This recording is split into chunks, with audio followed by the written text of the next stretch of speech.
In this video, we will go through energy and ecosystems. So the ultimate source of energy for Earth's ecosystems is the sun. A small portion of the sunlight that reaches Earth is going to be absorbed by chlorophyll in the leaves of plants. Chlorophyll is a pigment that gives leaves their green color. In the fall, when leaves start to change color, this is because those trees and plants are absorbing that chlorophyll pigment back into the tree itself, and then you see the true color of the leaf underneath. Plants use chlorophyll to capture the energy in sunlight and convert it into energy. The energy is then used by those plant cells.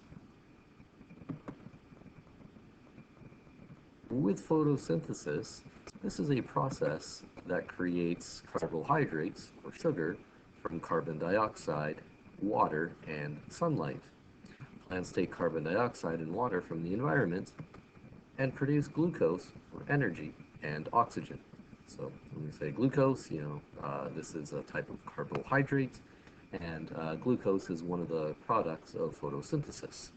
So this diagram here just goes through kind of an overview of what's happening with photosynthesis, so that light from the sun will shine on the leaf of a plant, and that leaf will take up carbon dioxide from the atmosphere, and the plant will take in water from the soil, and then the light energy from the sun will drive a reaction between carbon dioxide and water. This will produce glucose, and as a byproduct, oxygen is produced and then released from the plant cells.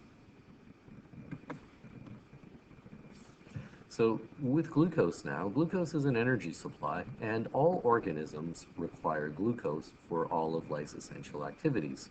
So every living thing requires glucose, not just plants, animals as well. Photosynthesis continuously adds oxygen to the atmosphere while removing carbon dioxide. In aquatic ecosystems, photosynthesis is mainly performed by algae and phytoplankton. So these organisms are capable of performing photosynthesis and producing glucose as well. Photosynthesis takes place in the chloroplast of plant cells.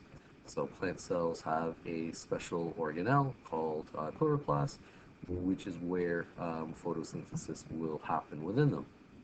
So here is the word equation for photosynthesis, that reaction that we've talked about. So here we have carbon dioxide and water and light energy being absorbed to produce glucose and oxygen. And here we have the chemical equation for photosynthesis. So carbon dioxide is CO2, and we need 6 of them. Water is H2O, and we need 6 water. And light energy, we just keep as light energy, and this gets converted into glucose, which has the formula of C6H12O6, and oxygen. And so oxygen is O2, and there's 6 of them produced in this reaction.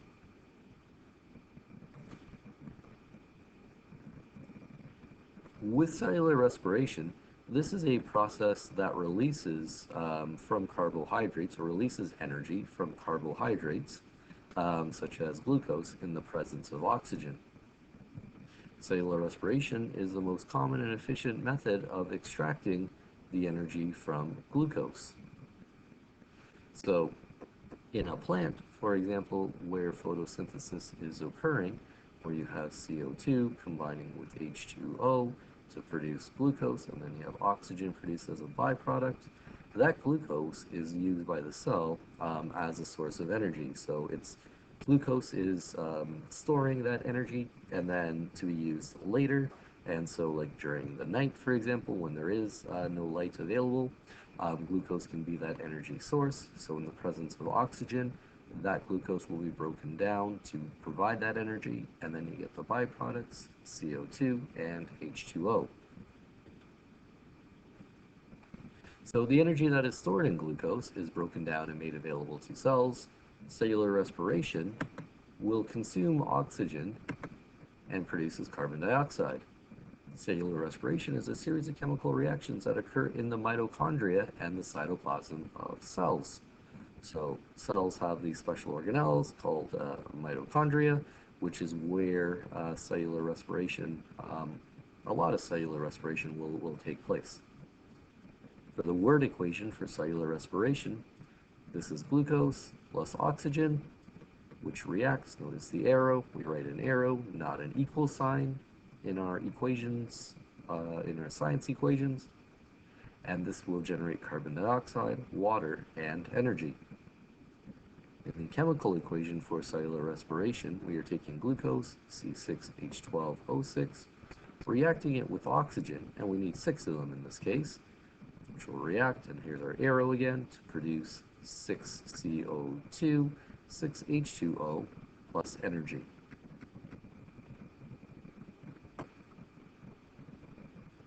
So with cellular respiration, this chemical reaction supplies you and all living things with the energy needed to live. So just keep in mind or note that only plants, algae, and phytoplankton perform photosynthesis. In other words, they make glucose.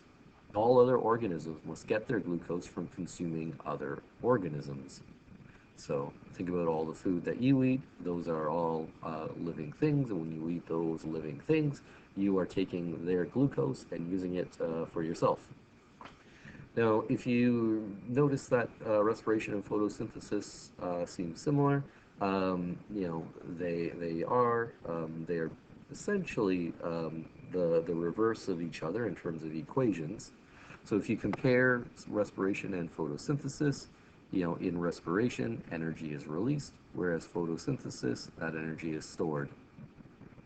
In respiration, the reactants, the things that react together, the glucose and oxygen, but in photosynthesis, it's carbon dioxide and water that react, and the products of that reaction in cell respiration are carbon dioxide and water, whereas in photosynthesis, those products are glucose.